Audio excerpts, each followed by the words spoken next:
Well, it is 10:30 in the morning, so yeah, I'm ready. Let's do it. You ready? All right, here we go.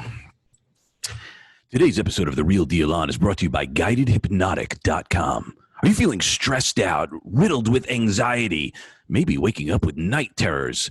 Then an anxiety-busting guided hypnotic meditation is just right for you. Go head to GuidedHypnotic.com and download your free anxiety-busting guided hypnotic meditation. All right, so my brother from another mother here, we met a few years ago and have been just finding ways to do incredible things, but it's important that you learn a bit about our wonderful guest right now. He sent me a fantastic bio. I'm going to do my best not to hack it up because part of what we're going to talk about is what's next. And he's done so much, but what's next is the new bio is what's most important for us all, isn't it? With over 30 years of full event branding and production experience, Cruz is a seasoned TV and radio personality, event host, and public speaker, traveling throughout the country on behalf of corporations, conventions, concerts, and large-scale events, as well as brand launchings, grand openings, and more.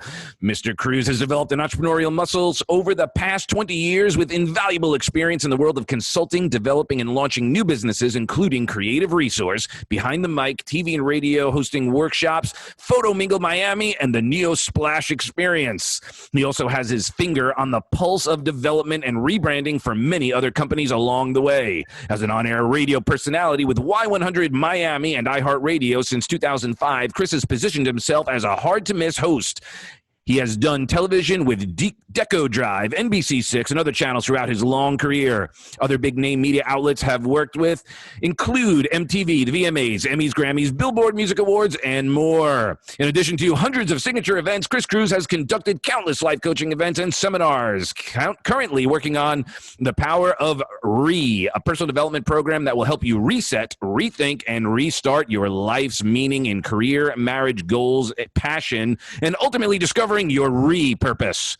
When you meet him, and you're meeting him right now, you will be instantly reassured of his talents and passion. He is a people person in every sense of the word. As an idea man, his brain never stops roaring forward, always searching for the next big eureka moment. With Puerto Rican flair, practical tools, riveting stories, and contagious optimism, Cruz's mission is to help people and organizations adapt boldly, nimbly, and quickly in the face of exponential change. Whew, that was a mouthful. Sorry, I flubbed a little bit. But, dude, thank you so much. Pardon? Thank you for having me. I said that's not easy to do. No, I probably should have read it before I read it, but super hard cold read. Yeah, it's the background. So thank you so much for sharing your most valuable asset, your time, and in that time, your wisdom and experience. And the quick backstory is when we first met, we were introduced by a mutual friend and we had lunch and just hit it off. And you were already looking at kind of transitioning back then a few years ago. And now here we are speeding all of these things up. But share a little bit, how did you get into doing the radio, TV, VOs? Like, what was your journey? Because when we first met, you have a lot of pots boiling and a lot of plates spinning. That's what they call an entrepreneur. Indeed. I radio and hosting has really been my whole life. I can take it as far back as, remember doing the fifth grade talent shows, and I would, wrangle a whole bunch of friends in my class together, and I'm like, we're going to do the show. And I would always put myself in this, the center of the group. And it really kind of it's always been inside of me to be a performer. The speaking part kind of came when I was about 13 years old. I had my cousin's really good friend was a DJ, and he would invite me to a teen party that he would DJ every Friday and Saturday night. Fortunately for me, this particular DJ did not like being on microphone. So there were times where it was like a crash course, because there were times where, there would an announcement that had to be made, like, Bobby, your mom's at the front door, go now. You're not even supposed to be here. You snuck out of the house. So little by little, I started to do that. And over the course of about a year, 2 years, it just became, I was doing it every weekend, 13 into 14. And then from that point, it just kind of grew, and I started hosting events and nightclubs and parties. And then I got into doing the social stuff, the weddings and, the regular kind of parties that people hire DJs and MCs for, and just got groomed. I didn't lock into radio until I went back to New York. And then one day I just said, hey, I want to do radio. And so what year was that? Like because it's different now getting into radio than it was back then. That was my first gig in radio was 2000 and 2001. Okay. And what was your first station? And that was in New York. It was not Power 105.1. It was, I tried applying to Z100 because that was around. Back then they were huge. Yeah. Never called me back. Then I tried applying to KTU New York, which is kind of like a rhythmic station. Then I wasn't able to get in there. And then finally I kept calling. I was like, just can you speak to me? So finally the guy calls me back and he says, you've called here so many times, just come in. So I go in and I'm sitting there, and I had already worked production and gigs with MTV, did the VMAs, did 4 VMAs. Did you have a demo reel at that time? No, I was just doing stuff. But when I say I was working with MTV and those guys, I was in production. So I was on an A-list talent wrangler team. So they, whenever it was like major celebrities that were on property at Radio City or Madison Square Garden, I was on a very small team of people that they entrusted to work with these specific A-list celebrities. Because, you work with, there were so many big ones, but let's say Robin Williams, I got to work with Robin when he was at Madison Square Garden for the Grammys. So I was part of that particular team, and they put me on with him because you can't, you got to trust who you're putting with certain people. So that was more production. So I had a lot of that. And then I was still hosting parties on the weekends, but I got that urge to want to do radio. Never did radio. I just I want to do radio now. Let's, and I wanted to be on camera. I did audition for TRL back in the day, which is weird. Total Request Live, right? Yeah. And I remember I would work production as well. I was doing TRL, and Carson was at his peak. And one of the first times I ever saw Britney Spears was actually at TRL. And so it's cool because I got so many really ridiculous memories. I was in the room at Radio City when Britney and Madonna kissed in that infamous kiss years ago. Wow. That became massive. And it's been a journey. So I decided I wanted to do radio. Nobody was calling me back. Finally, they called me back at KTU. And it was really just persistence, because at one point in the interview, he sees that I had done production, I worked MTV, and I had all these different things that I've done. He goes, well, you do all this, why do you want to work in radio? And I go, well, because at the time there was a position answering phones, possibly. And he goes, well, it's just answering phones. It's $8 an hour. Why would you want a job like that? I go, well, if that means my foot in the door, then I'll take the $8 job answering phones. And you left work in production for that gig, and which I assume you were making more than $8 an hour. Yeah, you made more like your shift production pay or your day rate and stuff like that. Yeah. But when I did New York was so. When I think about it now, it gives me anxiety because you can only really pursue that type of life when you're young and essentially hungry and it's a little bit naive, because all you know is just go, go, go, go. Now when I look back, I'm like, wow, I went through a lot and I took a lot of chances and risks. But you have to kind of look back at those chances and risks, because I think as you get older, you become complacent and you don't take as many because you're married, because you have kids, because you have a steady job that you're not happy at and you should get out of it, but you don't, because you don't want to risk, well, I have a salary, I have benefits. Oh, well. Yeah. So you know what the 3 worst addictions are for entrepreneurs? Is what? Sugar, heroin, and a salary. Salary, exactly. Salary means that you've just capped yourself off. Yep. That's it. You just put a cap on yourself, and that's what it is. But the first job was at Jammin' 105.1. It was a classic R&B radio station, answering the phones, and the phone rang probably once an hour. Answering the phones, like for people just curious, for some, or like for the host? I was answering the phone for the DJ. So they would call, they want to do, they're calling the request line, and I pick up the phone, I do the request, and I was dealing with some super old school DJs, and its time went so slowly because it was the most unexciting job on the planet. That radio station ended up becoming what it is now. It's Power 105, so it's the biggest hip hop station in New York now. About a couple of months later, I somehow, funny, I went, the vice president of Clear Channel at the time, who I ended up becoming his executive assistant, was at Jammin' because he was overseeing Jammin'. And this is how life just works and things just like kind of happen. He was there and I was just a young kid and I was like, that's the boss. So I went up to him. He didn't know who I was. I was like, hey, Mr. Blue. His name was Frankie Blue. Mr. Blue, my name is Cruz. I wanted to say hello to you. If you ever need anything, I'll do whatever. Long story short, the music director came to me about a month later and said, hey, there's a phone operator position opening up for a new night show at KTU. Do you want to, move over? So I did. 2 months into that, Frankie came, brought me to his office, and for a week he had me doing all kinds of random stuff.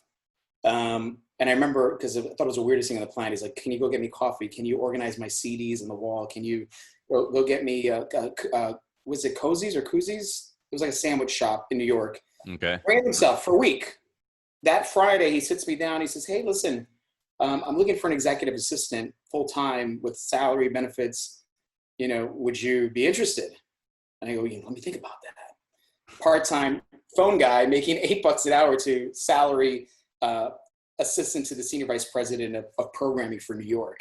So it's like a Cinderella story because I went from being like a nobody to like untouchable. And it got to the point where people, like a lot of people didn't really like me because now it's like, I was like a made guy, if you will. Right. That opportunity opened the door for me to be able to go in the studio. And then I never had technical training. I would just, at the end of every day, like 5, 6 o'clock when my day was over, I'd go into a studio that was closed. I'd go in there to start pushing buttons.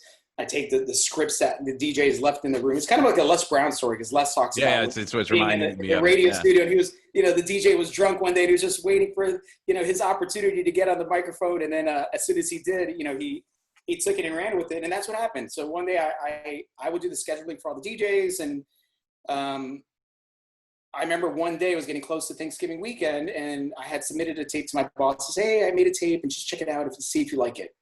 Well, I end up looking at the schedule and then I see my name on the schedule, Thanksgiving Eve, which is the Wednesday night. And that was my first shot on the radio live and been on the radio ever since until January of this year. Wow. And I decided to leave iHeart. So, well, I mean, it's been a journey. There's a lot more stuff that happened in between. No, of course. Well, of course. I mean, radio. Yeah.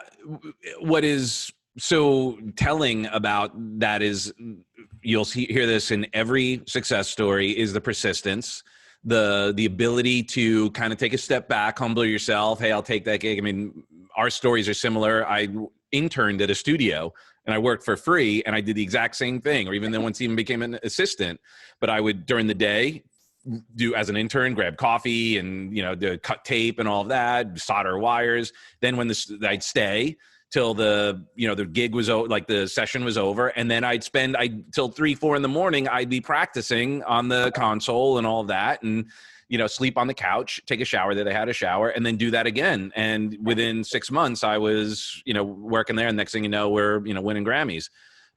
But yeah, there's a consistency that is required that some people don't sometimes do. They try a little bit. They'll go, oh, I called a person. Well, no, it's more than one call. It's, probably 200 calls, 2,000 calls. I went in and I took that gig for $8 an hour for a month and nothing happened. And it's the consistency. Just keep talking because my power's going down. I don't want to disrupt you, but keep talking. Oh, your power's going down. That's crazy. Wow, look at you. You're gone. You've disappeared. You're like, oh, there you go. You're back. It's like you're cranking it. So yeah, there's always these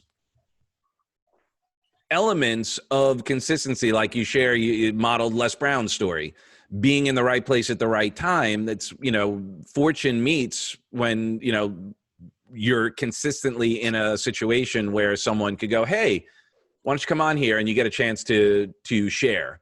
Yeah, that's part of life. Yeah, it's huge. Is that opportunity. I'm sorry. Yeah, all good. If I lost power already, I didn't realize it was low. Go ahead. Well, and obviously this is about you to find out, how that all is. I'm not here to talk about my experiences. You could find out. No. But listen, but you're right. And a lot of times it's it's nice when you can share a story and you only understand it when it's like-minded by somebody else, because until you've gone through it, you really can't get it. It's like, I've never been in the military, but I can only imagine, like, if I was to go into training to be a military soldier or something like that, that experience of boot camp and everything, unless you've been through it, you don't understand it. I ran a marathon. Unless you run a marathon and you train for a marathon, you don't understand what it is to run a marathon. Like, it's mentally, it's physical, it's a lot. But yeah, you have to put that determination. And I ended up getting fired from that position because my boss got fired. So they let me go. I took a quick job in Long Island at another radio station, and I did an overnight position from midnight to 5 a.m. Which station there? Because I'm from Long Island, so it'd be 106.1 BLI. Okay. So it was in West Babylon. Yeah. I lived in Brooklyn. I would walk from my house to the train at like 10 o'clock at night, take the train to the Long Island Railroad, take the Long Island Railroad to West Babylon, an hour, take car service from the train to the station, then work from midnight to 5 a.m. In most cases, I go to the conference room downstairs and I bring a pillow with me, sleep under the conference room table for an hour or so, take a car right back to the train. Wow. Then I worked a part-time job during the day. So, And were you married at that time? No. Okay. No. That wasn't so much later. So, but that's the persistence that you put in if you really want to succeed in something, whether it's, it's sports, it's music. If you look at anybody's story, I was watching some stuff on Kevin Hart the other day, and, people think that he's this massive superstar, and he is. But he'll tell the story where he would go from Philly to New York 5-6 times a week to do gigs every week. And we drive an hour and a half every day there and back, just to get his name out there and get the work in. Yep. If you would ask me now, like, hey, take an hour ride on a train to go do an overnight radio thing, I would think that it would be crazy. But back then it was really just, I was doing what I was passionate about, and I did it. I did whatever I had to do. I didn't even think about it. You just do it. And that was like introing songs and that kind of thing. It wasn't like talk, like no, just typical radio. Right. Yeah, typical radio stuff. And back then you actually had to spin the records, whereas now, when I first started, I had carts. Yeah. So I remember working for a DJ in New York, part of that first part of my radio career. And I was kind of a little bit of a part-time producer, and I would get a list of all the music for each hour for the 4 hours that she's going to be on air. And I'd have to pull all the carts, and I literally would have to stack them based on when she's playing them. So the one that's coming up would be the top one, and then the next one and the next one. Yeah. And then if you missed up the stack, it was a problem, which can't happen. You put the wrong one and it wasn't the right one. And like old school DJs back in the day were very temperamental. They had like their ways and their things, the way they did their radio stuff. So it's been a journey. And then it wasn't until a little bit after that I started really tapping more into being on camera and learning how to do more of the interviewing and so how did you transition into that? I just started taking on, stuff at the radio station that allowed me.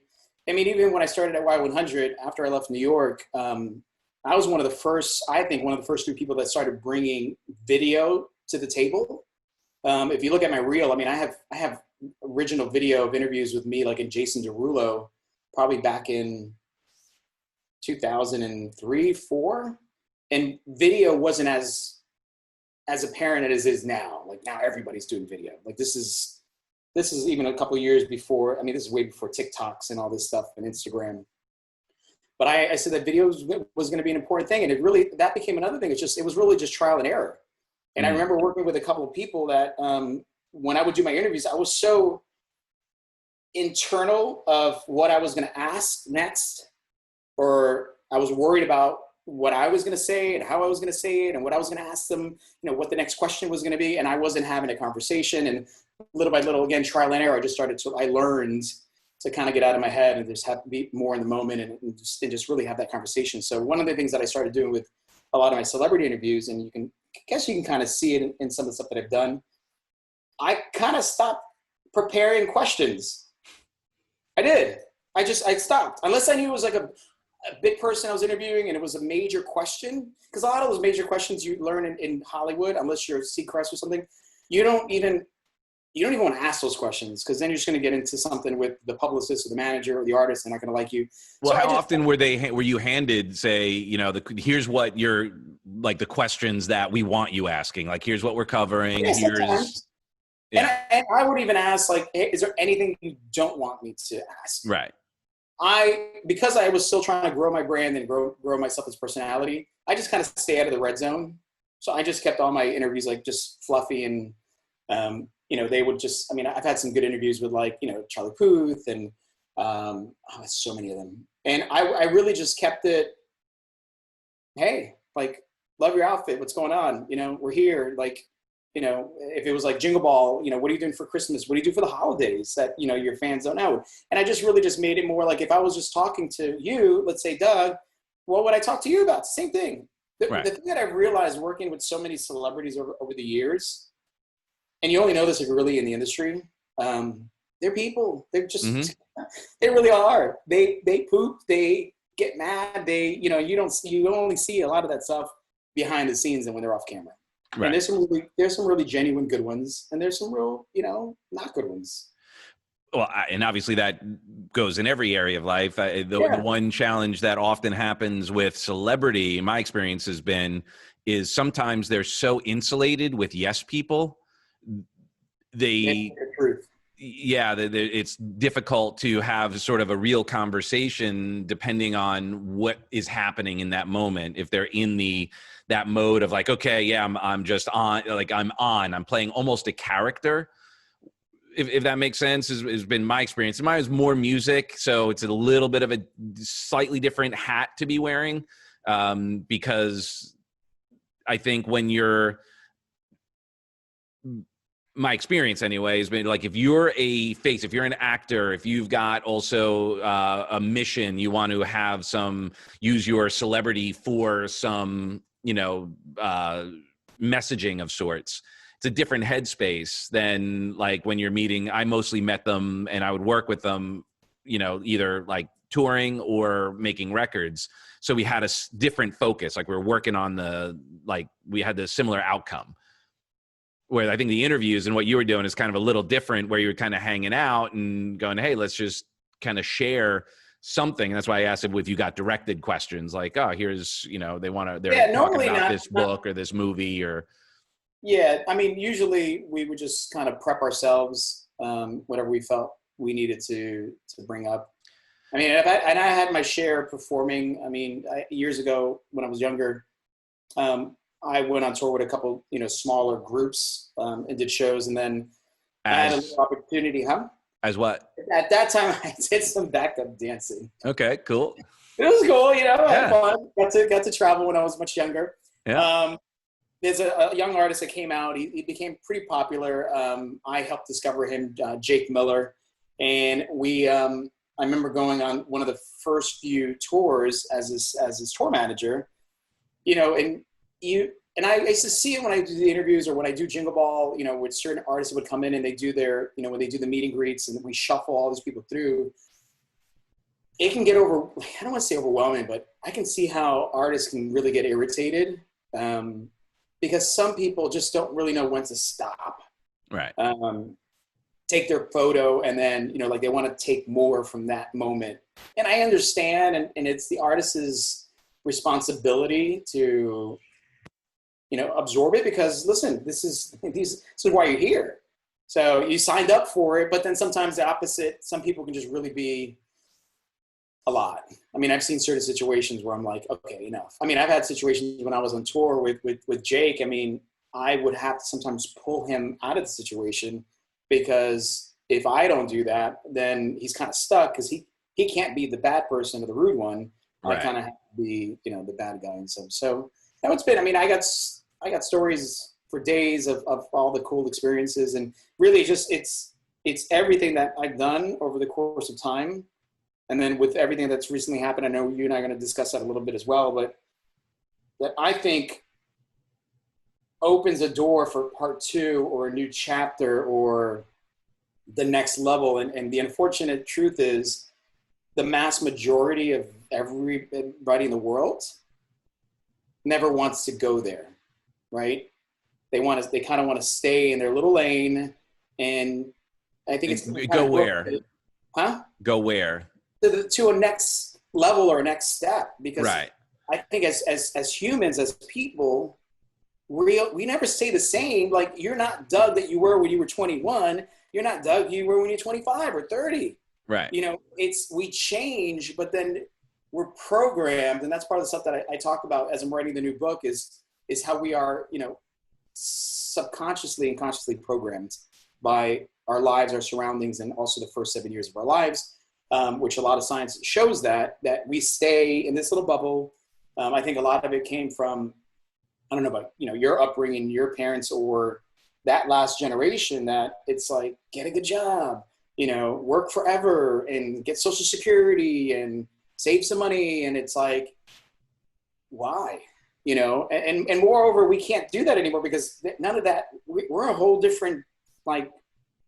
Well, yeah, totally. It's interesting how those, like, we see it in our industries, we see how they shifted. You know, we do the microcosm. We look at how music, radio, all of that was delivered. You're talking about the carts, then it went into, you know, digital. Same thing with making music. It was tape, and then it became Pro Tools or some sort of, or no, it became digital tape. Then it went to, you know, we even had ADATs in there. It was and reel, then it went to MIDI, and then. Yeah, there's all, so, and that changed the way we did stuff, and also changed the way music was distributed and all of that. And the other, I think, conditioning that we're experiencing is how quickly we expect results. Whereas in the past, there was a certain, you know, we understood the seasons of how, like, when you use the example, oh yeah, our parents would, you know, like, say you get a job and then you get your benefits and your pension. And then when you retire, you live off of that. And that doesn't exist the way it used to. Like, we're becoming a very gig economy. But if we look, then we step back even more. Their families, like, if you look at, like, the way our parents grew up, they grew up during a war. They grew up during, you know, like, in different wars, because you went off, like the family went off, and then the parents were being raised. You worked on a farm. Like, there was all these different dynamics that paradigm would then get transferred to us that may or may not be appropriate. And we're going through that again now at a rapid pace. Like, you have children. How many do you have? I have 3 and 1 on the way. Okay. So, and what's the age difference? Well, 10, 7, and 5. And then, you know, the new one, which will be born in October. Wow. Congratulations. And imagine that 10-year span, how much different your 10-year-old's model of the world is going to be to your newborn. What the experience is, what the exposure, what the expectations are is incredible at the rate at which things are changing. Yeah.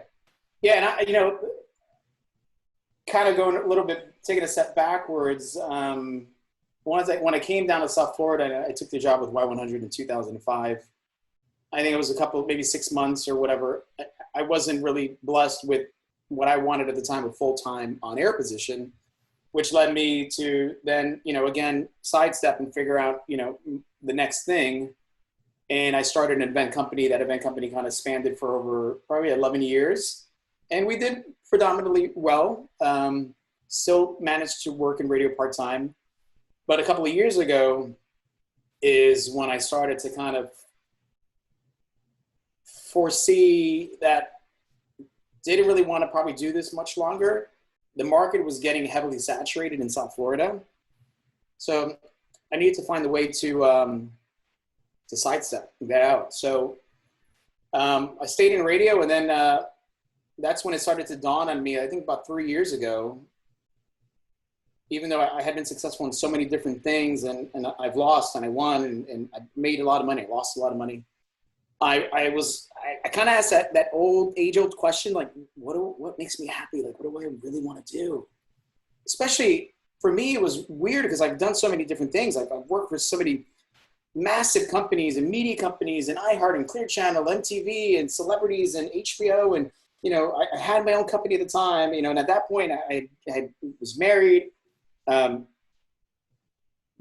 I don't know if you know this, but high school dropout, got my GED when I was in ninth grade. I was working nightclubs at the time. I was making tons of money. I was like, this is silly. I'm making more money on the weekends than going to home economics. Like, what is that?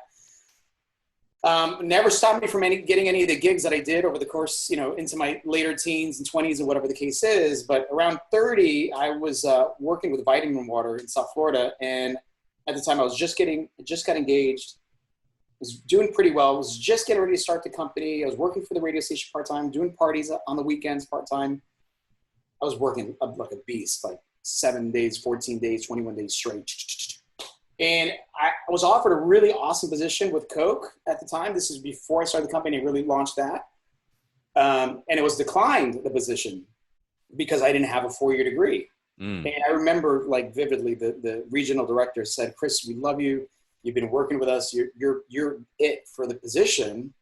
But based on Coca-Cola's corporate policies, I can't give you the job. And at the time I was 30, 29. And it would have been an awesome job. It was like close to 6 figures, the whole 9 years. It would have been like perfect. I said, well, that's not going to happen. This is part of the whole reset entrepreneur mentality that I was like, I'm not going to sit here and be a victim that I can't have something, because I don't want to call it a mistake that I got my GED. It was a decision that you made no matter either way. It's not it just is what it is.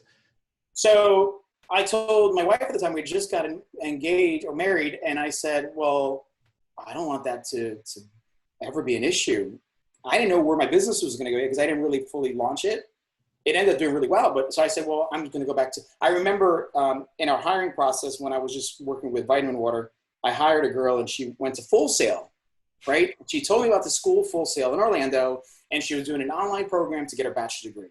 So I was like, well, I don't really have the time to go back to college for 4 years. So I looked into it. I ended up getting, I went to the accelerated program at Full Sail, and I ended up getting my bachelor's in entertainment business. And I mean, to date, I'm pretty much the only person in my family that actually has a college degree. I mean, it's not worth much now, but it's such an interesting college degree. I'm a college graduate. Well, congratulations. And it's so interesting. As a friend of mine mentors, he's got 6 kids, and he's not a high school dropout. He did some stuff, but he had 3 sets of twins. Paul Fink, we did an interview as well. Great guy. And, but he was sharing, like, he did go to some school and all that. His story is interesting, but he's like, man, my kids, he's noticed that entrepreneurs and the people who are the most successful rarely are the most educated. Oh, agreed. And he's like, I'm getting a little nervous. My kids are doing great in school. Yeah. I mean, listen, school is for who it really makes sense for. I mean, if I thought about it now, if I kind of knew a little bit of what my future was going to kind of roll out to be, because everything happened so quickly, I don't know if I would have taken made the decision again and got the degree, because that's part of entrepreneurship. I have a lot more controversial statements to make about college and degrees, but I won't, because we're talking public. But school and college and degrees are for those who actually, I think, need it. Right. Of course, if you're going to be a doctor, a lawyer, anything that has a need for licensure, continued education, and that kind of thing, of course, that makes sense. There's, that's appropriate. When I was taking my first courses, I had already done so many different things, and I was already starting the business. I was working with Vitamin Water. I had worked with all the companies in New York. And I just thought I was running to a lot of things that they were teaching me that I'm like, I've done that. I do that now. Well, it's like Thornton Mellon, like at, the business school. Leg up, but you weren't teaching me anything that was new to me. And I was like, if anything, I should have probably been teaching a class. Yep.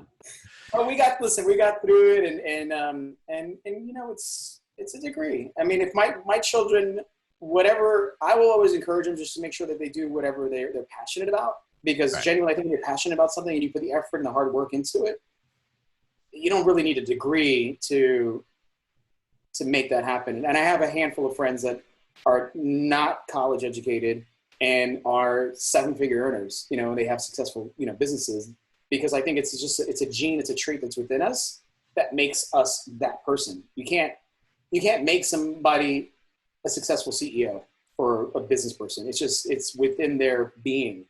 Right. You can't learn that anywhere. Like, you can only learn it by doing it and working hard, but there's no educational form that's going to really, I mean, yeah, doctors, stuff like that, you have to learn things about whether law or the body or, you know, that, yeah, of course.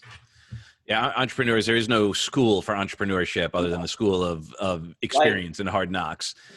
And ideally, modeling, right? And that's where, you know, this show comes into play, is that this is an opportunity to model entrepreneurs, successful people, find out what they did that's different than the person who doesn't succeed. Like, how did you navigate your way is valuable information, because there are people who maybe are right now, I mean, have some experience in radio, have experience in personality and all of that, and then they're going, oh my gosh, things are changed. The whole, you know, the whole climate has changed. Yeah. And you know, and there's probably someone who may have just had a job and they're going, oh, I want to start now. I want to start my own thing. And we can expose people to some of the patterns, some of the behaviors, some of the mindsets, some of the beliefs necessary to create the level of success that they're going for. What was your favorite thing to do when you were in that world? Was it the interviews? Was it the radio? Was it the what brought you the most joy? And even recently, because I'm a national host. I do a national convention for a big marketing group. One of my most favorite, and this is what ended up bringing me to what a couple of years ago, I started to make the decision of what I figured was going to be that transition into the next. I love live audiences. So whenever you put me on a stage in front of people, it's the best energy on the planet. I never really loved radio because I never had a face for radio, jokingly. I always said as many people who heard me saw my face, a lot more people would recognize me. Because when I would, you know, have conversations and then, you know, would go, oh, what do you do? And, oh, I work in radio. Oh, who are you? Oh, Cruz. Like, oh my God, I heard you. You know, so because they never see you technically, unless they go to the website and they look up your bio or whatever. But being live, I mean, even like last year when I got to Vegas and I hosted in front of like 6,000 people, and, you know, walking into the room and, you know, getting kind of like my, you know, my run of show, my script, and then, you know, getting mic'd up, and that whole like vibe is just like, you get out there and, you know, the voice of God says you presents you, and you know, everybody's, you know, it's just, and people are just excited and they're motivated and they're, you know, there's nothing like it. I had it about 3 years ago, I had a really awesome opportunity to be a stage manager, but also be the voice of God for the 10X Growth Conference for Grant Cardone. And it was pretty cool because I think it was the first time that, well, I mean, I've hosted like Jingle Ball and stuff, but hearing my voice for the period of 3 days as the voice of God at the Mandalay Bay Arena, introducing like Grant Cardone, Ty Lopez, Damon John. And it's funny because if I was able to show you the video, I always ask people, do you think I did that live or do you think that I did it in a room? And funny enough, when I recorded it, even though when you hear it on the video, this video was particularly for Russell Brunson. And Russell ended up using this particular clip. Matter of fact, can I show you the clip? Yeah. Yeah, I'm going to show you because it's pretty interesting to share, and I think it'll. You got it. Oh, I got to give you. Do you have permission, or do I have to give you permission? You got to think. You got to give me permission.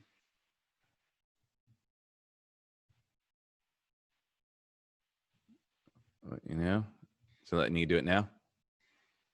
Yep. And share. So let's go here. Can you see me?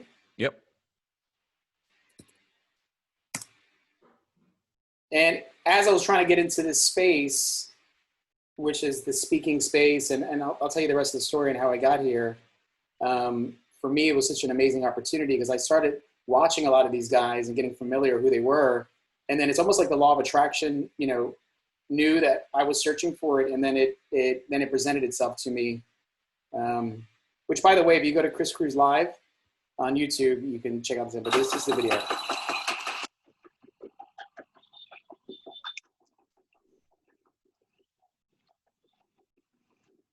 We're not hearing it. 10 years, this man has built a following of entrepreneurs in the millions. He's sold hundreds of thousands of his books, popularized the concept sales funnels. He's co-founded the software company ClickFunnels that has gone to over 100 million and 55,000 customers in just 3 years. He is the king of funnels, the internet's favorite entrepreneur, affiliate marketing genius, container of expert secrets. He is an American storyteller. Ladies and gentlemen, bring to the stage with a thunderous 10x applause, Mr. Russell.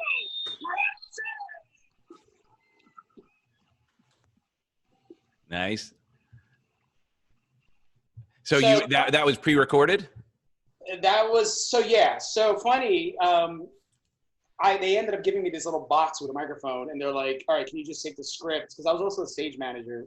My buddy did all the production, so he's like, hey, because he knew that I was kind of getting into this world, and he goes, hey, we're doing Grant's thing in Vegas. I know you're going to, and I was hosting my other event the week before, so it just worked out. And he's like, do you want to come and, did you get back to you? Okay, you're good. Yeah.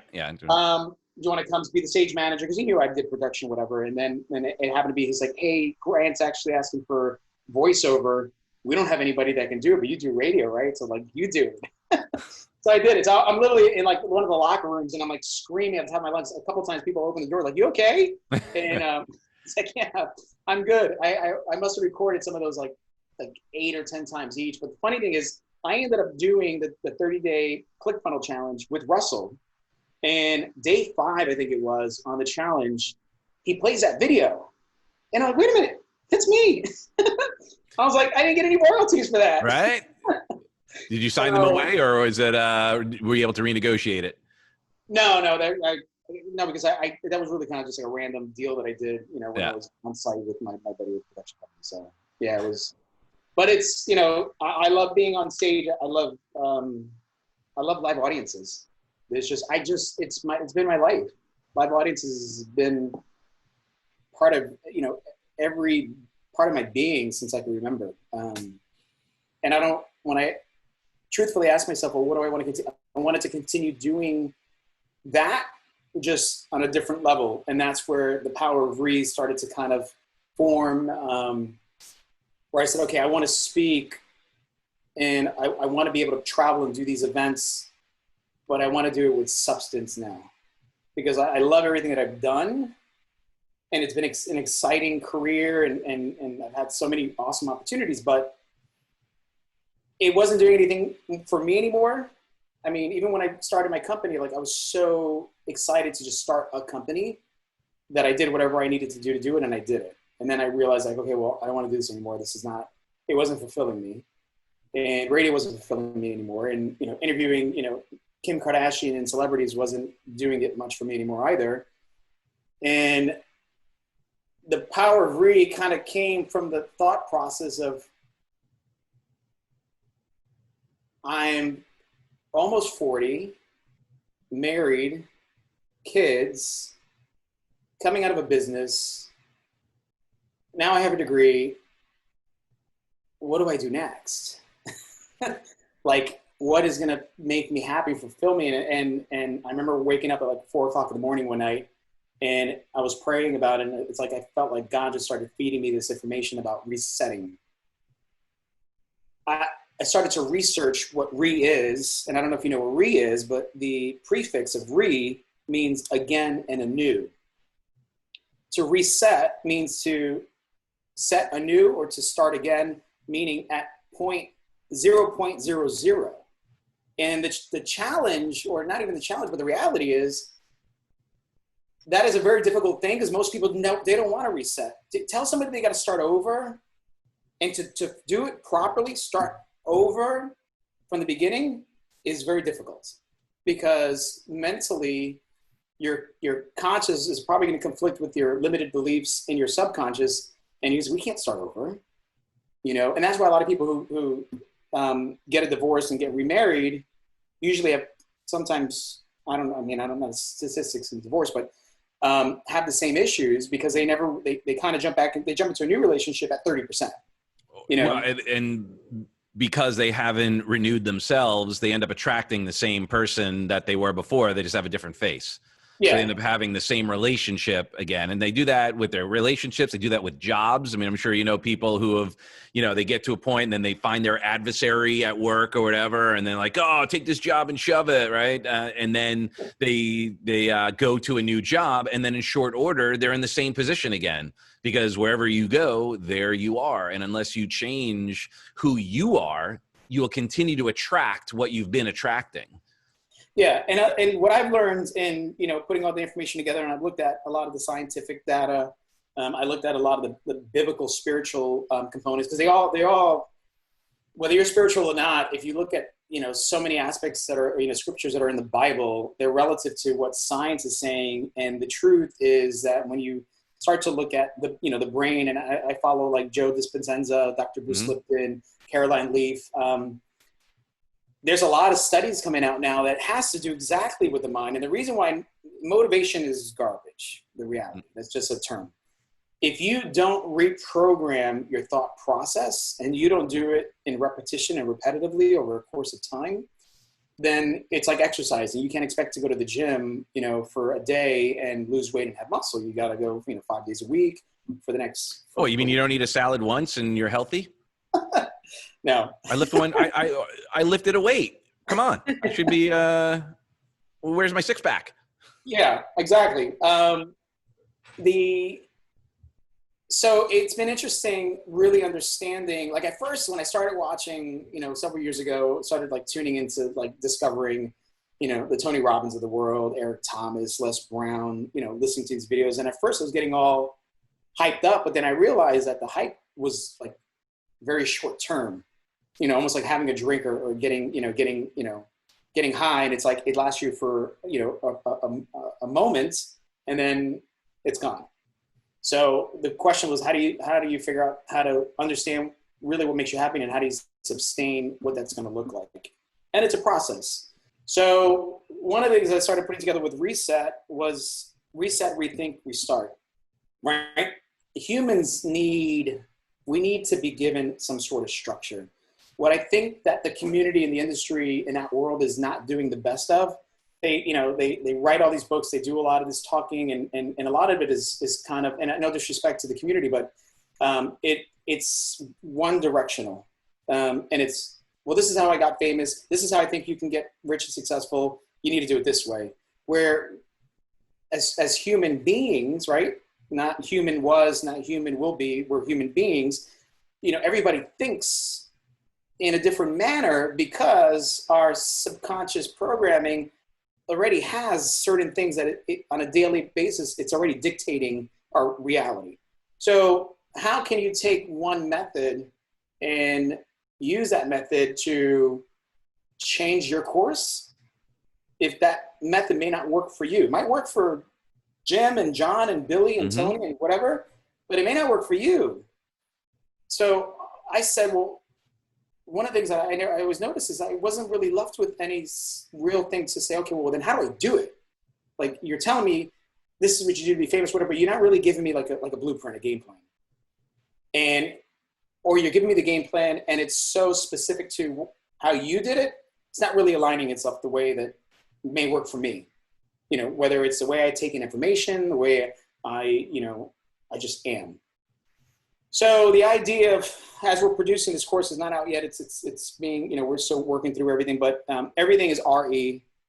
It's under, you know, people say the power of words. It's really understanding words.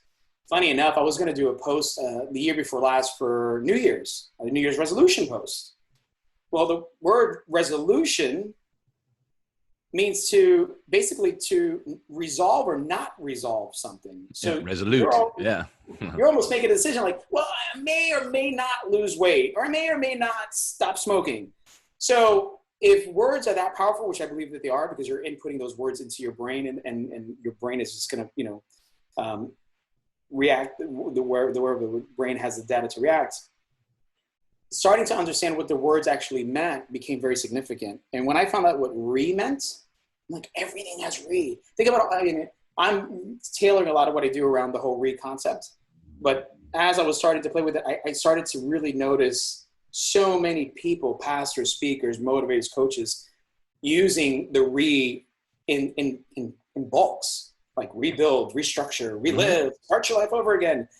So the power of re, ultimately, we reset, rethink, restart. That's the first part of the way you should look at it. So when you reset, and it's some of it's, and I felt like it was given to me, but it's a little bit numerology in a way without me planning it, but it's 3 levels down and then 7 levels across. Under reset, you have to have a reason, right? And a lot of this stuff is typical information. I'm just kind of repackaging it. So, well, of course, I mean, there is the one thing about this industry, and when we get into personal development, from the Bible to, you know, any book that's out there, we're all in our own way saying the same thing, is in the outcome of improving our lives, rebuilding, resetting, reinventing, recreating, all of that. And the truth is that people are going to find their person and go, oh, okay, cool. All right, they're speaking, they put it in a language like school. You know, there's that one teacher that, you know, you connect with and you go, ah, cool. They explained it in a way that I get. And it's not that someone else wasn't sharing similar. And that's what's great and about. That's with, you know, pastors, that's with salespeople, that's with, you're gonna relate to somebody that makes sense for you. And in some cases it's, what's the word I'm forgetting? Not economical. Like certain people who relate to, let's say, you know, well, Tony's on his own level, but with Grant, you know, Grant, you're gonna get a lot of real estate people, a lot of, you know, financial people. Like that's his thing. And then Eric Thomas, you know, he gets a lot of people that are into sports and the sporting people of the world. Right. So yeah, but so reset. You have to have a reason. Then there's 7 words under that relate to how do you establish your reason? And the cool thing is that, you know, the power of re is going to be so evergreen in the sense that whatever you reset now could be different than what you might reset at the end of the year, what you might reset next summer. But whether it's a small reset or it's a hard reset, what happens that I believe to be true is people don't know how to dissect what their reset could be. They just don't know how to, like, okay, I know I need to change. I know I want a new job. I know maybe I'm having problems in my marriage. I need to recommit, you know, but how do I establish like how to get there? So reset, reason, rethink, which is like, okay, well, what do I need to put together to figure out how to fix the reason? And then restart is actually launching and taking, you know, action to setting it forward. I started to do research, you know, trying to understand 21 days, 30 days, like, you know, what's the hype? Come to find out, Dr. Caroline Leaf, they're saying that now it takes approximately 63 consecutive days of repetition to truly start reprogramming the processes of how your mind thinks and establishing new neural pathways, so on and so forth. So for me, it starts to become real fascinating because all that stuff makes sense. Law of attraction, it does make sense. If you look at it from a biblical perspective, you know, in the Bible it says, you know, seek and you shall find, knock and the door shall be open unto you. That's law of attraction. So Jesus is actually even saying, like, hey, if you just seek, you're going to be, it's the universe. It's the universe. It's God. It's whatever perspective and whatever words or titles you want to put on certain things. It's all this. Everything is working in a weird way. So the power of my goal is to be able to take that, and I'm going through the process myself, even as I'm developing it, of setting a new course and separating myself from, you know, Cruz radio personality, you know, DJ, to what I want the next level and season of my life to be. And what I would hope to do is filter out all the stuff, and then hopefully develop something that has substance and value.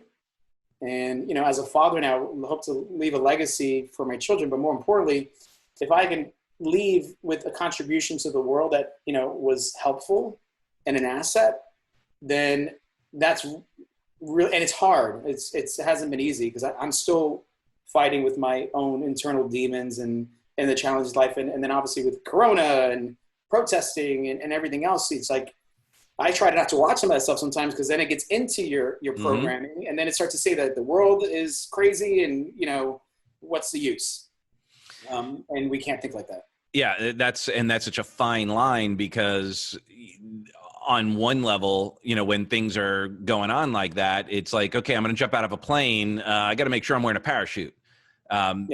So there's a necessity to have awareness. And I completely agree. Spending our time focused on all of that is going to take us out of the game because that's going to program into our minds. I mean, and unfortunately, I believe we're seeing right now the programming manifest the expectations of what certain people should have or not have. Like you shared earlier, you know, some people don't. Well, here's the thing. I don't think that there are some people who are clear. I don't want to be famous. I don't want to be, you know, have that level of opulence, that level of success. And I think though that Andy Warhol, I think that's a fear. A fear of success. Yeah, or people they've been programmed when they were little that their parents said, you know, you just need to work hard and don't worry about trying to be a millionaire, you know, and well, right, but then we want, you know, like, you know, all these reality shows and we're conditioned to making sure our picture is taken just right to look perfect and the marketing of ourselves and that everybody's going, hey, I'm a brand too. What's my brand on Facebook? Such to the point. Have you seen that meme where it's like, here's my picture for Instagram, here's my picture for LinkedIn, here's my picture for Facebook, here's my picture for TikTok, here's my picture for Tinder, right? And that is a branding, marketing conversation and how conditioned we are to the optics and how things are going to look. And we're seeing it right now with, you know, with the protesting and the positioning and, you know, all of that, which is bizarre. But at the end of the day, I think Warhol was right. Everybody wants their 15 minutes. And it gets very complicated because I think other than consciously, yes, we have the programming we had. And then we also have well, if I get to that level of success, then it's going to require more work.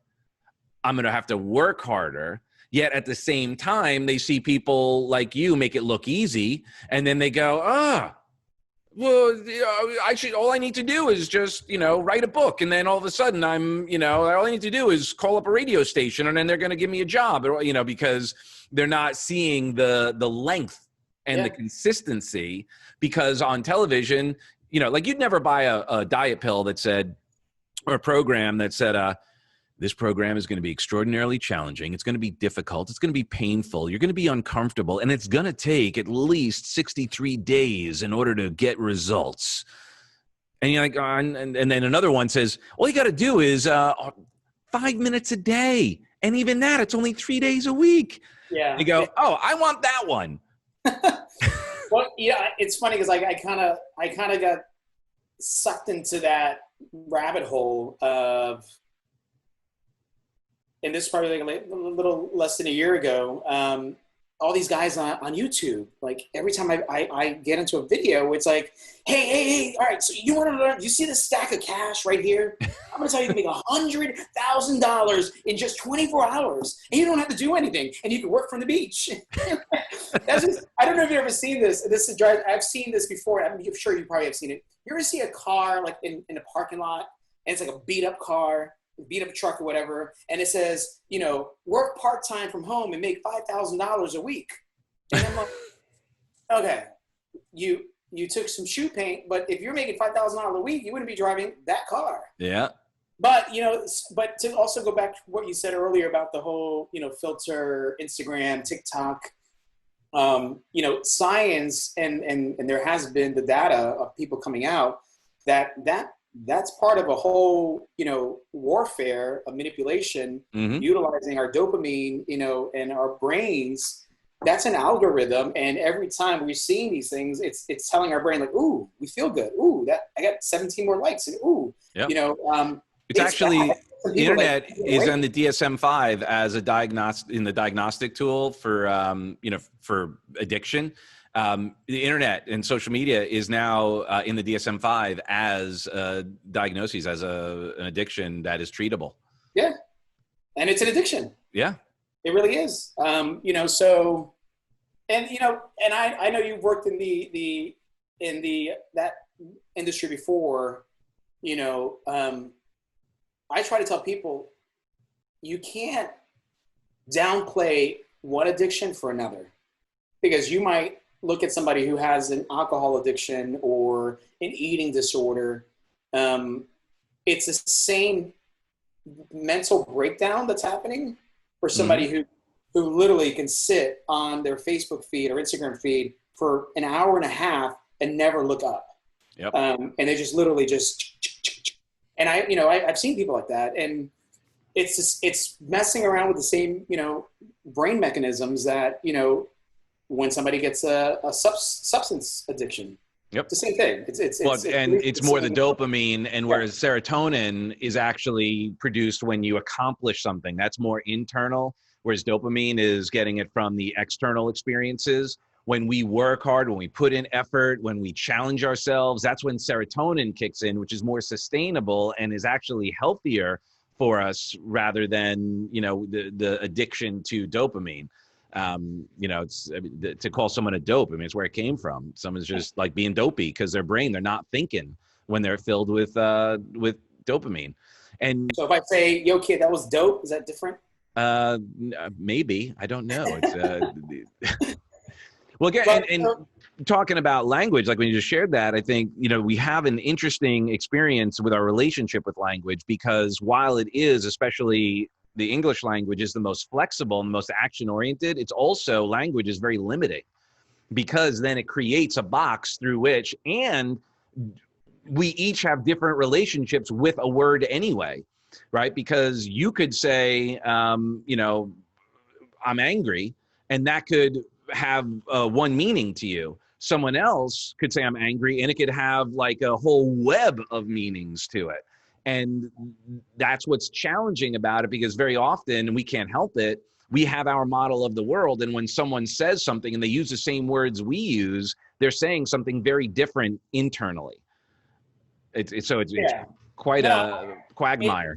It is a perception. I mean, for example, what I've noticed recently, and I actually saw two different groups of people yesterday at my visit to Walmart getting into a confrontation about this is where I also think there's a manipulation in the higher levels of our world, of this whole 6 foot distance stuff, where people, like, if you're not 6 feet, I was getting on a plane from Colorado Sunday, and the lady in front of me, and I was rushing to get on a plane. I get on the little walking thingy, and I'm just rushing. I went from one place to the other. I'm wearing the damn mask. I'm sweating. I'm annoyed. And I don't know, I was maybe like 4 feet away from the lady in front of me. And then she steps to the side and she goes, do you just want to go? And I'm like, no, I'm not in any rush. She goes, well, you're not 6 feet. And I'm like, you're about to get on a plane. We're like, and you might be sitting next to me. Yeah. And you're about 3.5 feet away from just the one little seat in the middle that's separating you from the other person. And but it's a mental thing. Mm-hmm. If you really think, if you had such a problem about being 6 feet away from somebody, then order curbside and pick it up outside, or don't get on a plane. But or move yourself a little bit. Huh? Or she could have moved herself 2 feet. Yeah, she could have.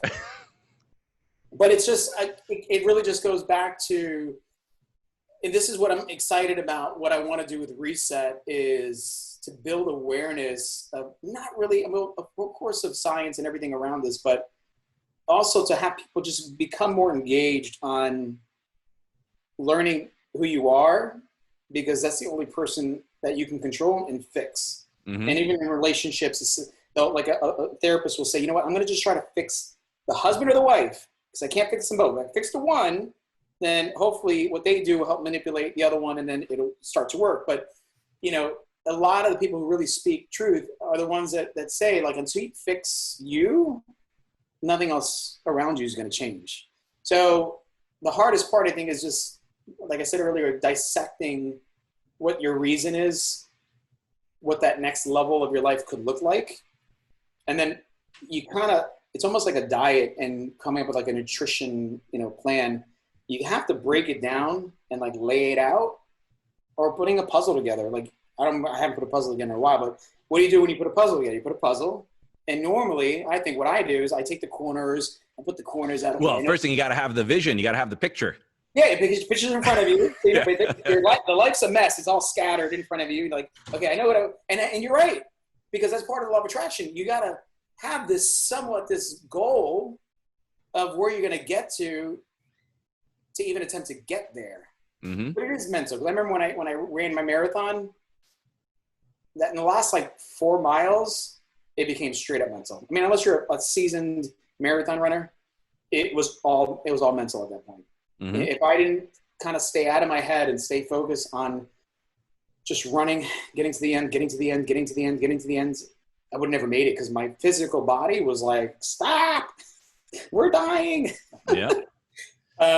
But that's, and for me, the most exciting part of, getting to this new chapter and developing and coming out of some spiritual warfare of the stuff that I've dealt with and all the things that I've been through is it's given me a new passion and a new drive and a new reason to challenge myself, because you get to that point where you just get so like, and speaking of reset, with all this coronavirus stuff, a lot of people have been thrown a massive curveball and they've been given a hard life reset, and now they got to figure out what to do. Maybe you worked at a nightclub and now what do you do? Maybe you worked at a restaurant and you made all your money, but now you're working, 5 hours a week versus 40 hours a week. Some businesses right now are completely crushed, and they have to reset and figure out, what can I do next? But I think it just takes, you got to break it down a little bit and then kind of look at it, like putting a puzzle together, kind of look at it and consider your vision of what the future is going to look like. And then look at the pieces in front of you. Say, okay, how do I put this thing together, and how do I make it work? And how do I make this look like that? Does that make sense? Yeah. Oh, dude. I mean, again, we're painting the same square, right? We all use different colored markers. There's only, but the square's a square. Some of us use, different colors. Some of us use a pencil or a pen or a paintbrush or what have you. At the end of the day, all roads lead to Rome, right? Yeah. And one of the things you shared earlier when you talked about, the Bible, ask and you shall receive and seek and you shall find. That is so true, because our brains, we have this, RAS, or reticular activator system, which, when a thing happens, right? So you go, let's say you bought a car, and at the time when you bought it, you're like, oh, this is like, I've never seen it before. It's new, it's special, it's unique. And then as soon as you drive off the lot, everybody's got them.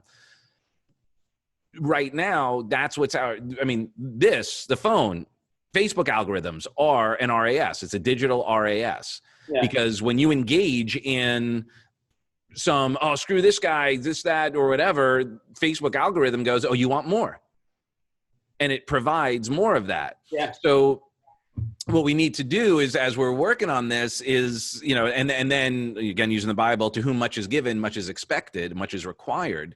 That choice, what are we going to choose to focus on? Are we going to choose to focus on the opportunities to reset, to rethink, to restart, to reboot?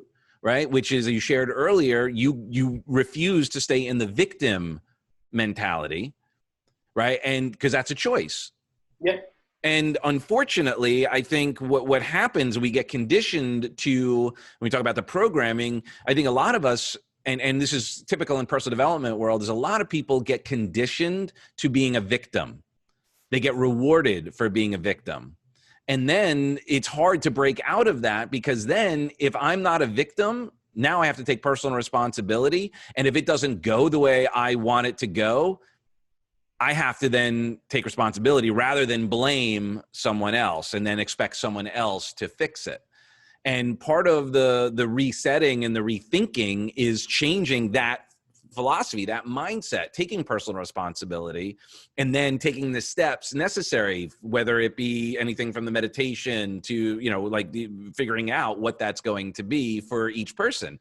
Because some people are going to find, you know, like as an example, I love Tony, and he became my mentor because I love the high energy, the music, the breakthroughs. And like, my events and Heidi's, like, we're very high energy with breakthroughs and tons of music and all that, where other people love Dr. Joe.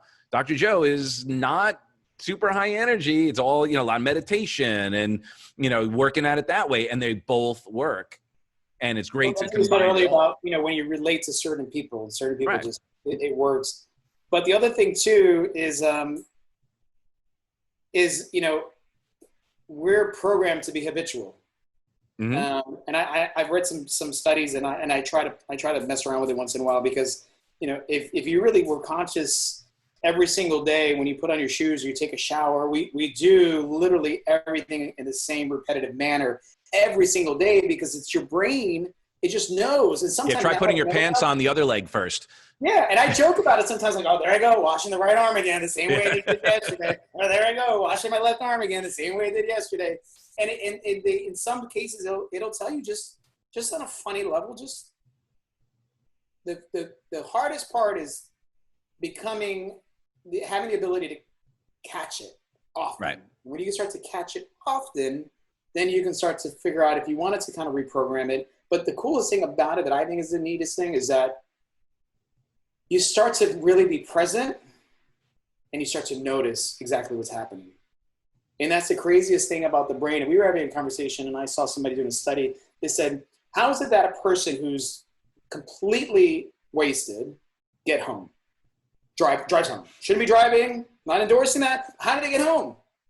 They get home because the subconscious mind already knows the programming. Since you started driving when you were 16, okay, and you might really F this up along the way, and that's usually what happens, because your physical and your mental are not 100% in alignment, but your subconscious, okay, well, we just turn the key in, and we sit down and, you know, turn the thing on, and it knows, your brain knows how to get home, because it's already got that. It's got that program in there. It knows, okay, I got to go down this street, go down the street. Now, whether you get there safely or not is a whole different, you know, perspective. But it was astonishing to me, because they kind of did a study, and they were trying to make sense of, well, how do people get up in the morning and say, I don't even remember getting home. You didn't have to remember, because your subconscious mind did remember. Yep. But it's scary, but that's the reality of how your brain really is thinking. Yeah, we spend most of our time in trance, not like, so like, while I hypnosis, right? Guided hypnotic. I am board certified in hypnosis. The truth is, most of the work I'm doing is taking people out of trance, because that's it. We're in that habit of doing things. I mean, think about it. How many times, like, people who have a job and they go to a certain, like, their job is there, like using the car as the example, and then they drive halfway to work and they go, oh, I'm not going to work today. I got to go the other direction. I was headed towards, I got to go shopping or whatever it is, because we just get in the car, get in there.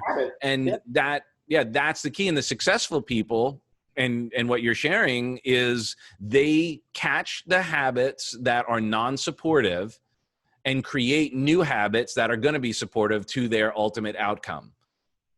Yeah. And then make those more successful habits their habitual routine, right, on a daily basis. And the whole thing that I've learned is catching that. Mm-hmm. You know, and what you're doing is amazing, because with hypnosis, I think it's one of three major opportunities that you have to reprogram. Right. The coolest thing that I've learned, and the thing I think with reset, or just in life in general, however you decide to go down that path, if you decide, you know, changing your life for whatever manner, you know, good or bad, is that we do have the ability to reprogram. Mm-hmm. So if I can say one of the, you know, anything to say on this call, is that something to it's almost like when you're reborn, you know, in Christianity, and I'm a Christian, being reborn is being able to, like, just shut everything down, throw it to the side, and starting over again. And that's a spiritual reset. But if you can just know that you have the capacity within you to just start over, like, start over.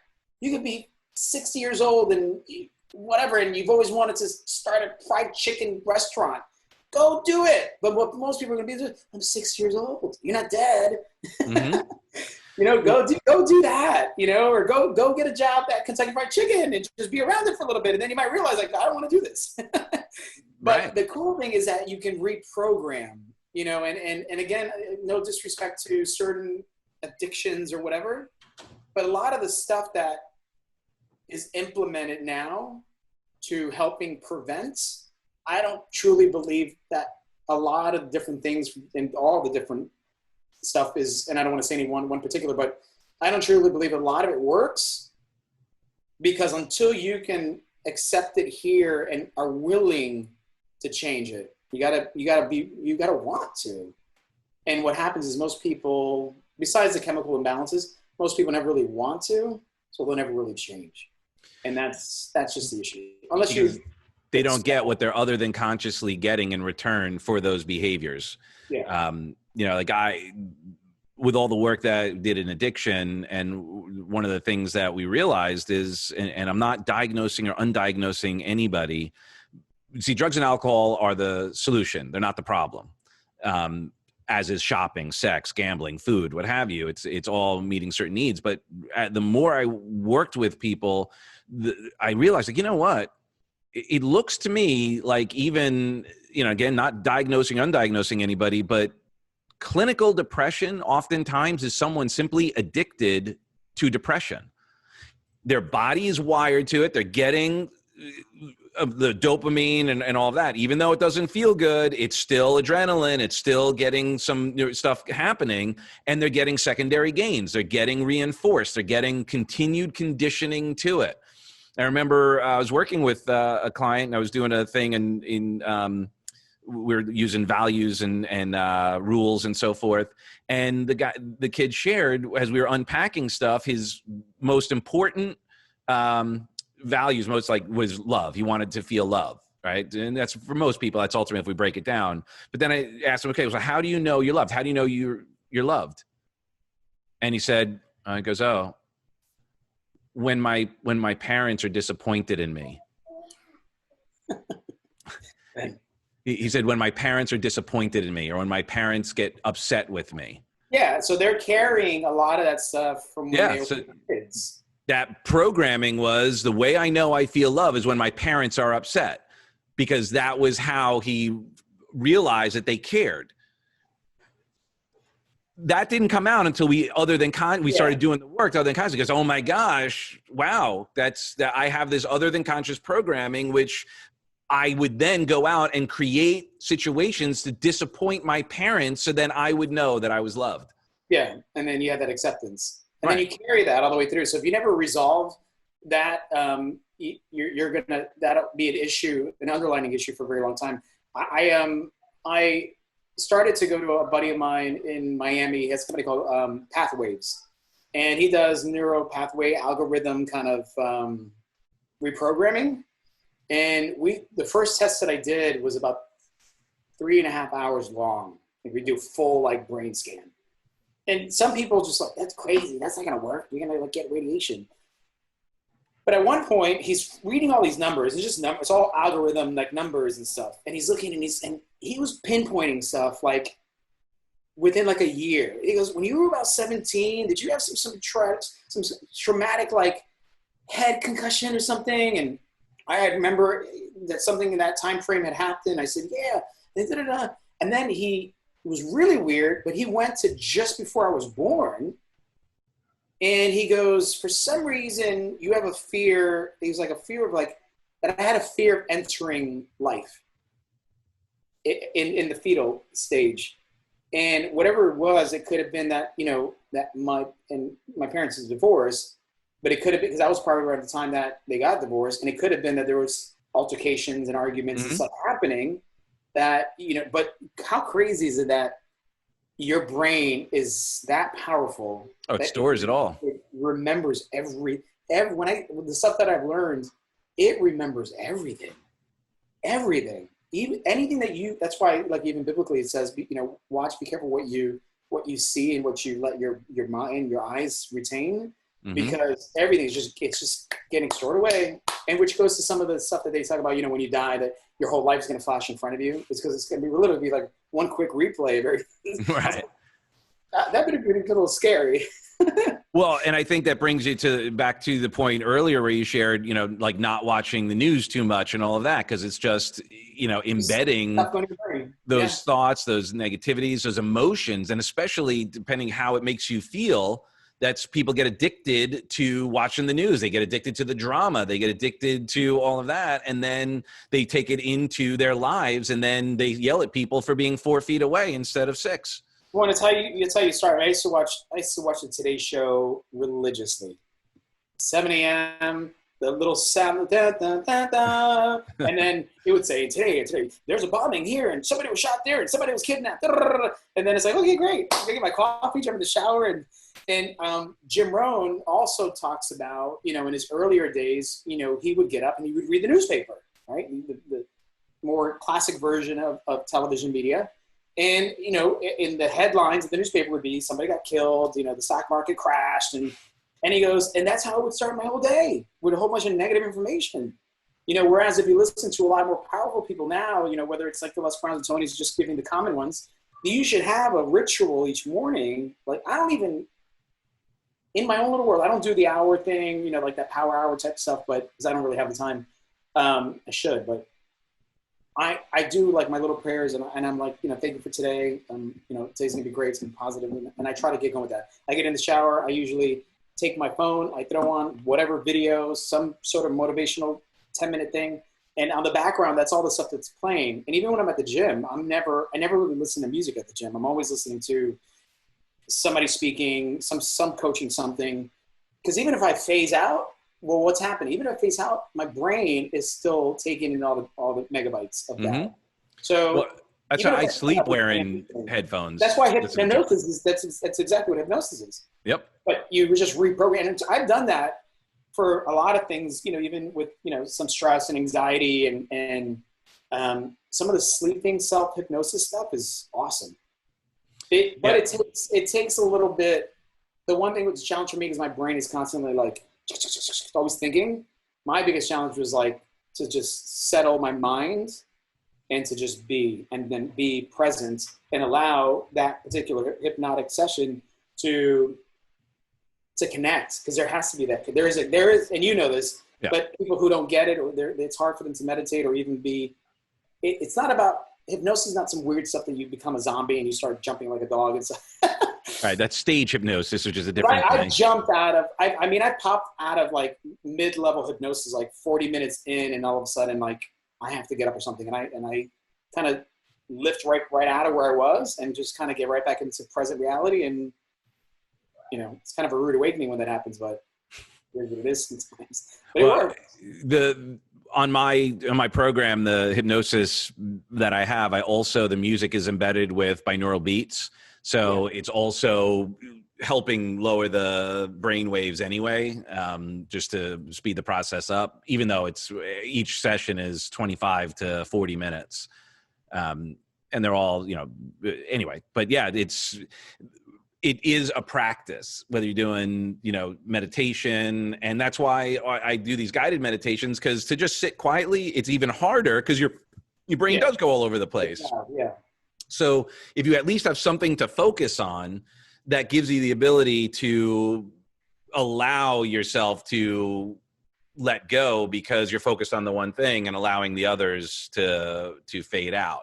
Yeah. And funny enough, one thing that I've learned in recent, as I've been working on all these different things, is that, speaking of binaural, and I'm not sure how many people are listening understand what binaural is, but I've learned I think it's 4 or 5 levels of waves. So you have alpha, beta, delta.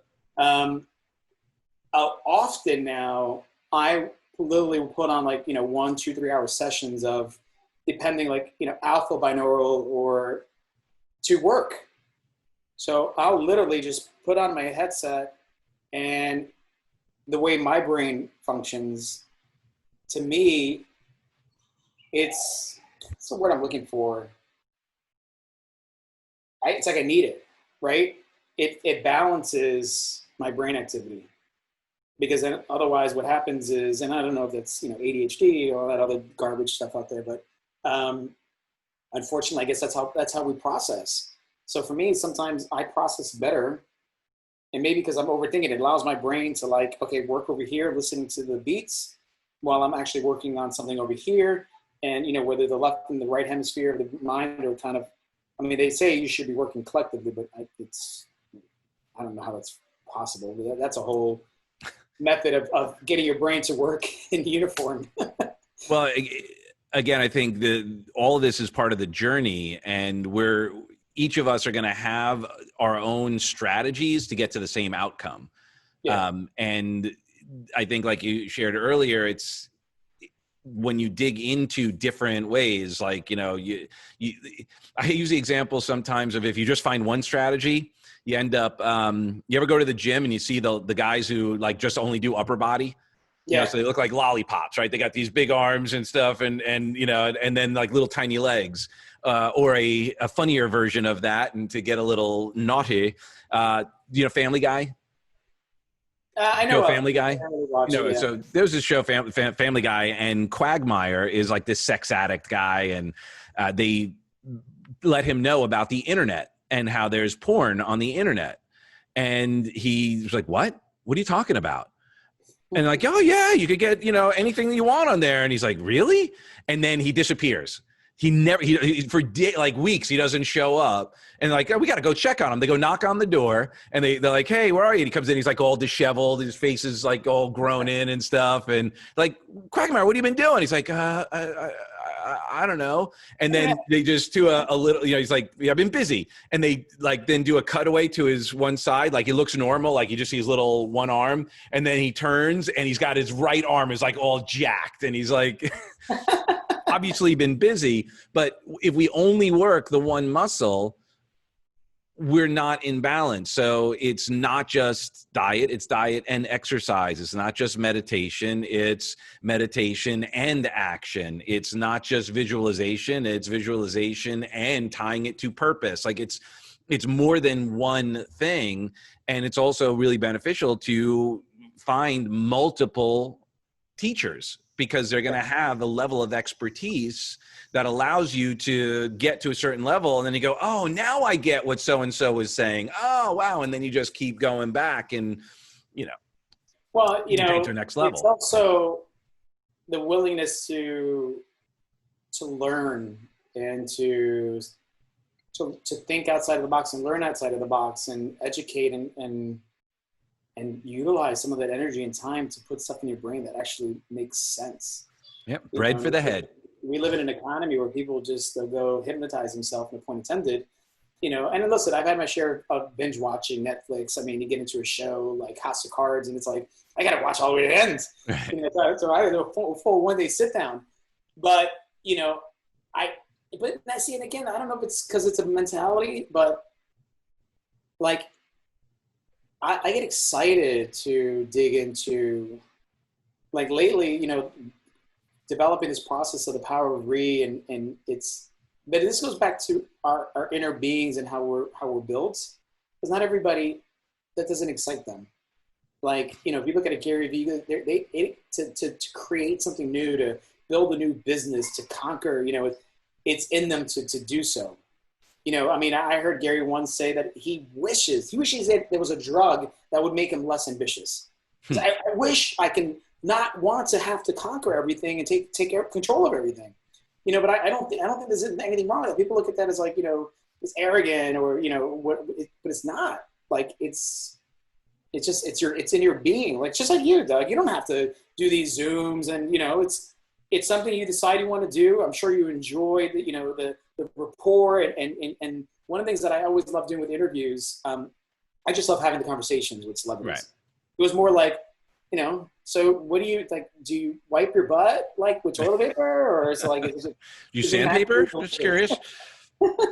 Like, you know, and it's just so this research and what I'm doing and it has been a process to self discipline and self-motivate me, because nobody else is going to do it. Right. Same way with you. You're self-motivated, you're self-disciplined. So like, all right, I'm going to make these calls. I'm going to get in contact with Cruz. I'm going to do a Zoom. I'm going to put it on the calendar. I'm going to get it done.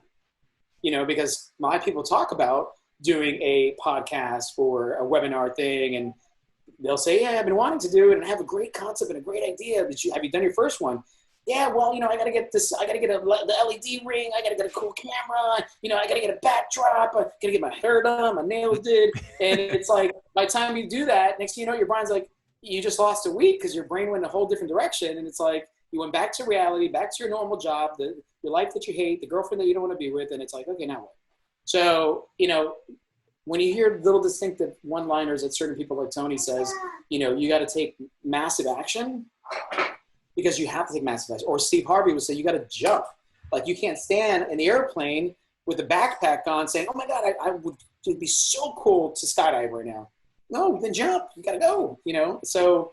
Well, and one of the things that Tony shares as well, he said, look, people overestimate what they could do in a month or in a year, and they underestimate what they could do in a decade. Yeah. Or you think about the end result and you overwhelm yourself with like trying to do everything at once. All these things. I got to get a book. I got to get a course. And I've done it. And then instead of just thinking about all that, because that comes with the efforts, I'm getting more, and this is programming. Mm-hmm. Okay, what can I do today? I'm going through all my notes. I have so many notes on the course and they're all over the place. So lately what I've been doing is just like going through them and sorting them out and working with a buddy of mine as a copywriter and say, okay, how do I put this puzzle together? This is my first, course of action. So I'm excited. I'm looking forward, hopefully the next 6 months is going to start to blossom a little bit better than the first half of the first What's your vision for the way people will experience it? Which part?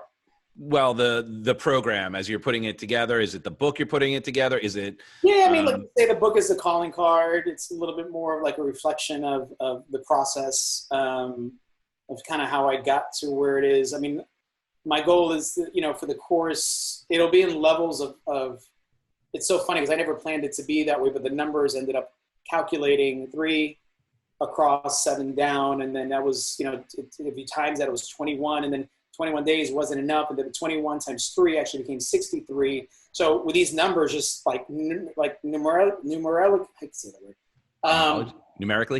Numerically start to just make sense. And I was like, wow, whatever level, it's working. But my goal is that it'll just be a resource. I like to also call it like a life recipe. Like I'm gonna give you the ingredients, and I'm technically giving you the recipe of how to make lasagna. But then it's up to you to create the lasagna however you think you want to make. You want to add a little bit more salt, add a little bit more, hamburger meat or whatever the case is. So at the end of the day, it becomes yours. Mm-hmm. So it's becoming that resource to help you, hopefully, help people, break down those barriers and those walls of essentially fear, or also just having the confidence to completely set your life back to zero and not be afraid to kind of start all over again, because that's really what life is. And whatever you think about it, there's a reset happening in your life all day long. When you leave high school and you graduate and you go to college, or you leave high school and you go to the workplace, it's a reset. So whatever you knew in high school as a student is going to be different than what you'll know, in life as an employee or whatever the case is. Or you go from being single to being married, or there resets constantly happening in your life. It's how you deal with it, or how you embrace it in the present form. And that's one thing that I'm trying to really take on a lot more, is just really what's happening right now. Forget about what happened yesterday, forget about what's going to happen tomorrow. Whatever's happening now is what's happening, human being. And essentially what I do today will remove and no longer have to look backwards, because like when they say when you plow a field, the farmer never plowed looking backwards, he just goes forward. And whatever I do today, will hopefully start to dictate and set the stones in place to what I want to do tomorrow and the week after. Well, and that's the power of compound interest, right? So like if we were to change and improve our life 1% every day in a year, how much of a percentage of improvement would we experience? Yeah. And it's not. They're looking all the way over here. And, to go back to everything that I've done in radio and all that stuff, almost 20 years in radio. Where I ended up and how I started, the journey in between is like, it's a big gap. But sometimes, people don't look at that. They want to look at they just want to look at the end results. And that's and you bring up something interesting. Well, I don't know if you experienced this, because I did in what I was doing in music. Either myself when I was signed or my friends' bands that were signed, they would think, oh yeah, you have a record deal, you must be making tons of money. And most of my friends who had record deals had day jobs. They would leave to go on tour. And like what you're sharing, like people go, oh, you're on the radio, you must be making tons of money. And you're like, no, I have 2 other gigs that I'm actually doing, and it's so interesting how people, the perception that they think that if you're on the air, you must be making tons of money. Yeah. I had a friend that signed with Jimmy Iovine, and he was with Def Jam, and he signed the deal, and he got shelved for an entire year. And at the end of 12 months, they actually dropped them. Mm-hmm. So, similar story. Like, oh man, you were Def Jam and Jimmy Iovine. Like, oh my God, you're so awesome. And he did a couple of songs and some things, but it never went anywhere. Yeah. And it's a persona. And that's the kind of imprisonment that we're in, that especially now with social media, is we become so engaged with, what we see on television or we see on the internet, or like I said earlier, jokingly, that guy from the Amazon, drop ship program that he's going to make you a millionaire, and he's driving the Lambo, and you could be just like him. Which he rented for the picture. Yeah. And then it gets in your head. And honestly, I looked at that same thing. And then one day I just like, you know what? I really thought about it. I was like, I don't want to do Amazon drop shipping. I don't want to do, multi-level marketing for whatever. You get sucked into what you think the opportunity is, or this picture that they paint for you, and you get all motivated, right? Mm-hmm. But then the reality is what I want to try to do with the reset is I want to, as I'm doing, to really kind of rediscover what makes me tick and what makes me happy, and then start to rebuild and restructure what I'm going to start doing next. And the only person that can do that is going to be me. So in the test beta phase, it's me kind of going through this, but what's going to make, I think, my program valuable is going to be, because I'm going to be able, the most valuable people in this business, and this, and I'll leave you with this, is that story, if it collides perfectly with what you're trying to do, then it's going to relate to the people that will humbly follow you, as the people who follow Tony, they become very loyal because they can relate and they can adapt to what they feel that their leader. And I heard somebody else talking a story the other day about, becoming more of a server and a leader. Mm-hmm. And to do that, you got to lead by example. Leaders not just being in charge and pointing the finger and telling everybody else what to do, but it's like, what are you doing that? And I'm trying to do that, as a parent, and nobody gives you a course for that, but you got to lead by example. And okay, well, if I'm going to tell so-and-so to do whatever, then I got to be able to do the same thing. Yep. So, the journey continues. I appreciate you having me on. This was definitely a lot of fun. Hopefully we can do it again. And next time it'll be when I'm presenting the book and the course. Amen, brother. And obviously, as we're in that field, I believe in collaboration over competition. I have other, speakers who we are all doing the same thing on here, because I believe in that people are going to find their tribe. And like when you use Tony as an example, most of the Tony people who are, use Tony as their main resource aren't exclusive. They're not like, oh, I'm a Tony person and I don't go to, I wouldn't go to a Cruz. Like they're on the journey and they're willing to try and experience everything because they know that it makes them a well-rounded person. By the way, that last little part was an interview tactic that I learned over time. 2 parts of that. One thing I learned I learned that a couple of people use is like, they'll say something and I got to tell you this, I got to get out of here, but before I leave, I'm going to give you this one last thing. So it's a cool interviewing tactic. And then figuring out how to wrap up a conversation without it seeming awkward or that we're like abruptly right. Yeah. Which is a great thing to do, because sometimes you have to know how to kind of, and I had it so many times when I would interview people you know, and then the back corner of the room, the publicist and the manager's like, Yeah, they're going. you're like, and then you're noticing them, and like, I lose my train of thought. So, you know, you learn how to like. So you had your kids going, Daddy, come on. So no, I really appreciate it. This is awesome. And if you ever need anything from me, let me know. I'm going to check out your website, guidedhypnotic.com. Yeah. And then your site right there, chriscruzlive.com. There you go. So for those of us listening, and dude, thank you so much for sharing your time, your wisdom, your experiences. And I love you for who you are and who you aren't. All right, brother. We'll see you shortly. Thank you, my friend. Right, peace.